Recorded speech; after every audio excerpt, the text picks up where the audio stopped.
প্রথমে আপনাদের একটা কৃতজ্ঞতা জানাচ্ছি, ধন্যবাদ জানাচ্ছি। এই ত্রিপুরাজ্যের এখন প্রায় 40 লক্ষ মানুষের তরফ থেকে গত 5 তারিখে আমাদের রাজ্যের দুটি প্রান্ত থেকে এই রাজ্যের শাসক দল তারা জনবিশ্বাস যাত্রার নামে ত্রিপুরাজ্যের মানুষের সামনে আরেক প্রস্ত নাটক করার জন্য যে কর্মসূচির সূচনা করেছিল, প্রকৃতিও এটাকে পছন্দ করেনি। গত 5 তারিখ থেকে সারা ত্রিপুরাজ্যকে কুয়াশা এবং দুর্যোগ তার চাদর জন্য ডেকে রেখেছিল। আজকে আপনারা এখানে আসছেন, আকাশ খুলেছে, আকাশ হাসছে।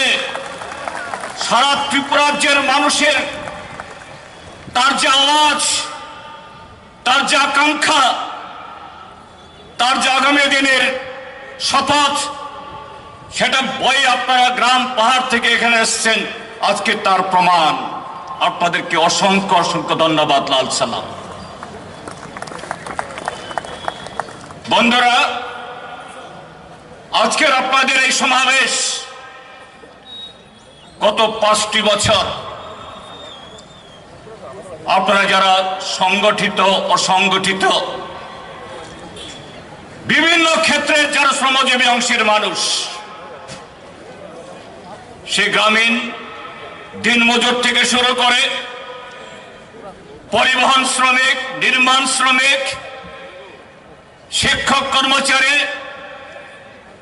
Mid day meal workers, anganwadi কর্মচারী, শ্রমজীবী এই রাজ্যের অসংখ্য নারী পুরুষ ত্রিপুরাজ্যের এই জনবিরোধী দুর্বিনীত এই সরকারের কাছে গণতান্ত্রিকভাবে, গণতান্ত্রিক উপায়ে আপনাদের দাবি দাওয়া প্রতিষ্ঠা করার জন্য, আপনাদের ন্যায্য দাবি আদায় করার জন্য, আপনাদের অর্জিত অধিকার যেভাবে প্রতিদিন প্রতিনিয়ত ওরা হরণ করেছে, এটা রক্ষা করার জন্য বহু লড়াই করেছেন, মিছিল করেছেন, মিটিং করেছেন, ডেপুটেশন দিয়েছেন। এই সরকার কর্ণপাত করেনি। আজকে এই সমাবেশ নিশ্চয়ই সেই ডেপুটেশনের জন্য না, কারণ এই সরকার বুবা, কালা, অন্ধ। জনগণের শ্রমজীবী মানুষের কণ্ঠস্বর শোনার ক্ষমতা তাদের নেই, ইচ্ছে তাদের নেই। তাদের রাজনীতি, তাদের কর্মসূচি কিভাবে শ্রমজীবী জনগণ সহ ত্রিপুরাজ্যের সব অংশের মানুষের অধিকার কেড়ে নিয়ে মুষ্টিমেয় মানুষের তার কাছে সম্পদ কুক্ষিগত করা যায়। আজকে আমরা সারা দেশ দেখছি যে সবকা সাথ, সবকা বিকাশ, সবকা বিশ্বাসের নামে আজকের এই ভারতবর্ষের সমস্ত সম্পদ কুক্ষিগত হচ্ছে আদানিদের কাছে, আম্বানিদের কাছে।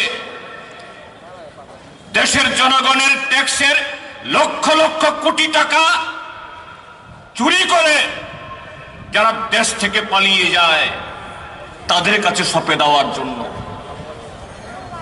সেই দলের সরকার এই ত্রিপুরাজ্যের মধ্যে সেই 2018 ইংরাজির বিধানসভা নির্বাচনে যত ভালো কথাই বলো, যত মিষ্টি কথাই বলো, আবার নতুন করে সেই শব্দগুলো পরিবর্তন করে যতই তারা নতুন আশ্বাস বিশ্বাস দেয়, এটা ত্রিপুরাজ্যের জনগণের স্বার্থে হতে পারে না। যেমন তাদের সেই আশ্বাসন, তাদের সেই প্রতিশ্রুতি নরেন্দ্র মোদী থেকে শুরু করে দেশের সমস্ত রাজ্যে প্রধানমন্ত্রী থেকে শুরু করে রাজ্যের মুখ্যমন্ত্রী যা দিয়েছেন, এগুলি সব জুমলা। এই ত্রিপুরাজ্যের মধ্যেও আজকে প্রতিটি অংশের মানুষ আমি লক্ষ্য করছি। এখানে আমার আগের বক্তারা বলেছেন কিভাবে নির্মাণ শ্রমিক, পরিবহন শ্রমিক,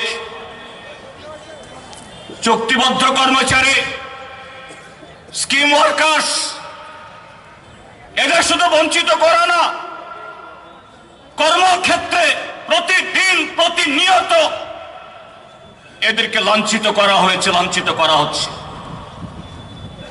বন্ধুরা, এই লাঞ্ছিত, অবহেলিত, বঞ্চিত অংশ জনগণের মধ্যে আপনারা এখানে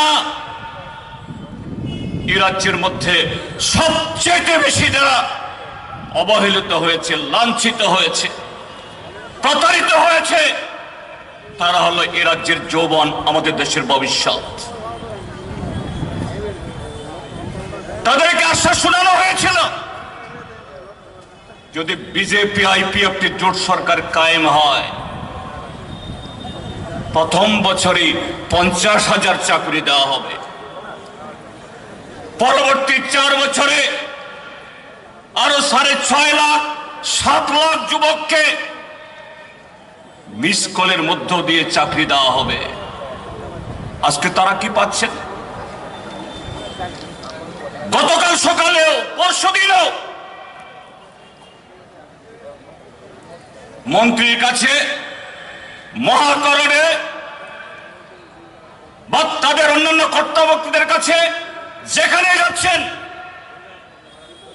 তাচ্ছিল্য, পুলিশের লাঠিপেটা, মিথ্যা মামলা।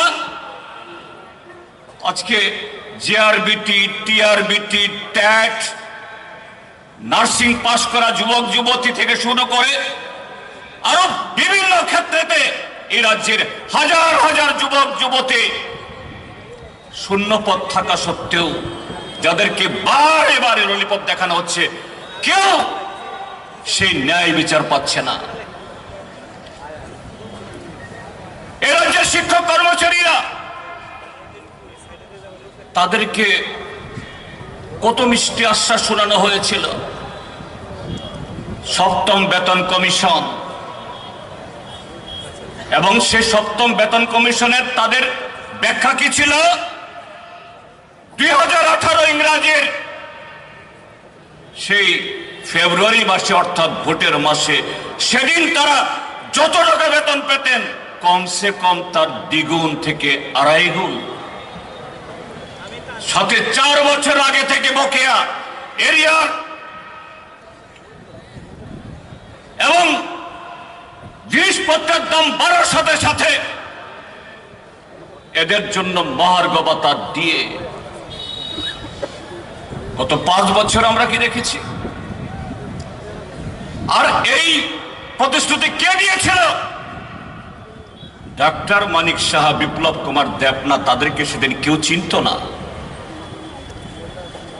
এদেশের স্বয়ং প্রধানমন্ত্রী অসুস্থ অর্থমন্ত্রীকে ডাবল ইঞ্জেকশন পুশ করে নিয়ে এসে এইমস থেকে এনে রবীন্দ্র শতবার্ষিকী ভবনে এদের মুখ দিয়ে বলানো হয়েছিল। গত 58 মাসে কি পেয়েছিল? 5 বছরে সাকল্যে 20% দিয়ে দিয়ে এদেরকে বলছেন রেকর্ড হয়ে গেছে, রেকর্ড দিয়ে দিয়ে দিয়েছেন। ত্রিপুরার যে বামপন্থী ফ্রন্ট সরকার প্রতি 6 মাস অন্তর বছরে 2 বার দিয়ে দিয়েছে। বিগত বামপন্থী ফ্রন্ট সরকারের কোন একটা 5 বছরে কমসে কম 30% থেকে 51% বৃদ্ধি দিয়ে দিয়েছে। 51% এটা রেকর্ড নয়, রেকর্ড হলো 20%। কি ভাবছেন তারা ত্রিপুরাজ্যের জনগণকে? কি ভাবছেন তারা ত্রিপুরাজ্যের শিক্ষক কর্মচারীকে? পুলিশ টিএসআর কে, ত্রিপুরাজ্যের কয়েক ব্যাটালিয়ন টিএসআর যারা উগ্রপন্থীদের বিরুদ্ধে লড়াই করে জীবনের ঝুঁকি নিয়ে আত্মবলিদান দিয়ে এই ত্রিপুরাজ্যকে যারা সন্ত্রাস মুক্ত করেছে, উগ্রবাদী মুক্ত করেছে, এদেরকে চালান দিয়ে দিয়েছে ওই ছত্তিশগড়ের কয়লা খাদানে। কত মানুষ হতে পারে? এই হলো সরকার। এ রাজ্যের শুধু শিক্ষক, কর্মচারী, যুবক যুবতীরা না, গ্রামীণ অংশের মানুষ, এদের শোনানো হয়েছিল 200 দিন রেগার কাজ, 2APO দ্বিগুণ কাজ, দ্বিগুণ মজুরি। আজকে তার অবস্থা কি? সারা দেশের মধ্যে সর্বনিম্ন ঘর হারে এই ত্রিপুরাজ্যের এই যারা রেগার কাজ করে, 2APO কাজ করে তারা পাচ্ছে। এদের জন্য কিছু নেই, মজুরি বাড়েনি, পাওয়া যায় না। এই ঘটনাগুলি সেখানে করছে। কাজী বন্ধুরা, শাসক দল তারা বুঝতে পারছে 2018-তে ডাবল ইঞ্জিনের খোয়াব দেখিয়ে ওই দিল্লি সরকার, কেন্দ্রীয় সরকার তার পোস্টার দেখিয়ে দিল্লির লোকজন নিয়ে এসে মানুষের সামনে লম্বা লম্বা প্রতিশ্রুতি দিয়ে ত্রিপুরাজ্যের মানুষ আজকে বুঝছেন আগামী নির্বাচনে তার উচিত জবাব দেওয়ার জন্য প্রতি ঘরে ঘরে আজকে প্রস্তুতি নিচ্ছে। কাজে কিভাবে আগামী দিন আবার সে মানুষগুলোকে প্রতারিত করা যায়, কিভাবে আবার বৈতরণী পার করা যায়। তারা রিপোর্ট কার্ড বের করছেন, সে রিপোর্ট কার্ডে 2018 সে প্রতিশ্রুতির একটা শব্দ নাই, একটা বিন্দু সেখানে নাই। যদি সরকার কাজ করে থাকে, সেই নৈতিকতা থাকে, জনগণের সামনে দাঁড়াবার, কথা বলার সে মুরুখ থাকে, উন্নয়ন যাত্রা করে দেখাক না। উন্নয়নের মিছিল, উন্নয়নের সভা, এটা করে দেখাক না। কি সভা করছেন? জনবিশ্বাস যাত্রা। 5টি বছর জনগণের বিরুদ্ধে বিশ্বাসঘাতকতা করে আজকে জনগণের প্রতি আস্থা নেই। ত্রিপুরাজ্যের জনগণেরও এই সরকারের বিন্দু মাত্র তাদের বিশ্বাস নেই। কাজেই জনবিশ্বাস যাত্রা, আসলে এটা জন অবিশ্বাস যাত্রা। এটা করে পার পাবে? তারা ভেবেছে গত 5টি বছর যতগুলো নির্বাচন হয়েছে, রিগিং করে, ভোট ক্যাপচার করে, বিরোধী দলের রাজনৈতিক দলের প্রার্থীদেরকে নমিনেশন পেপার কিনতে না দিয়ে রিটার্নিং অফিসারের অফিস ঘেরাও করে দিন দুপুরে ওই উপনির্বাচনে যে ভোট করেছিল, পুলিশের উপরতলার নপুংসক কিছু অফিসারদের সাথে হাত করে 2023 সালেও বা এই আগামী নির্বাচনে তারা পার পেয়ে যাবেন। ত্রিপুরাজ্যের মানুষ সেই সুযোগ দেবে না। তৈরি হচ্ছে সর্বত্র। কাজে বন্ধুরা, আপনাদের আবেদন থাকবে আপনাদের কাছে, আজকে যেরকম ভাবে এসছেন আপনারা, গাড়ি বন্ধ করে দিয়েছে। গত 2 দিন 3 দিন ধরে নানা এলাকাতে হুমকি জারি করা হয়েছে। মিছিলে যাওয়া যাবে না, জনসভায় যাওয়া যাবে না। তারপরও মাঠ ভর্তি করে আপনারা এসছেন। ঠিক তেমনি আগামী বিধানসভা নির্বাচনের জন্য সেই প্রস্তুতি শুরু হয়েছে। গত 5 বছরের সন্ত্রাসে, প্রতিকূল অবস্থার কারণে ত্রিপুরাজ্যের যারা ভোটাররা, যারা বামপন্থী ফ্রন্ট সরকারের সময়তে উৎসবের মেজাজে ভোট দিয়েছেন, তাদের একটা অংশ হয়তো ভাবতে পারে বোধহয় এই ভয়ে সবাই জবুথুবু হয়ে আছে, ঘর থেকে বের হবে না। কিন্তু গত কদিন ধরে এই ত্রিপুরাজ্যের মধ্যে যে নির্বাচনের প্রস্তুতি শুরু হয়েছে নানা রাজনৈতিক দলের, আমরা কি প্রত্যক্ষ করছি? বিশেষ করে বামপন্থীদের এই কর্মসূচিতে, এই প্রস্তুতিতে প্রতিদিন নতুন নতুন মানুষ যৌবনের দল নামছে। রাস্তায় নামুন, দেখুন আপনার সামনে, পেছনে, ডানে, বাঁয়ে অসংখ্য মানুষ এই দুঃশাসনের যুগকে, দুঃশাসনের অবসান ঘটানোর জন্য আগামী বিধানসভায় ত্রিপুরাজ্যে গণতন্ত্র পুনরুদ্ধারে, আইনের শাসন কায়েমে এবং শ্রমজীবীদের যে অধিকার কেড়ে নেওয়া হয়েছে এটা পুনঃপ্রতিষ্ঠায় যারা বঞ্চিত, এদের অধিকার ফিরিয়ে দেওয়ার জন্য, ফিরিয়ে আনার জন্য আজকে সেখানে তৈরি হচ্ছেন, তারা পারবে না। আজকে আরেকটা কথা আমি মনে করিয়ে দিতেছি আপনাদের সকলকে।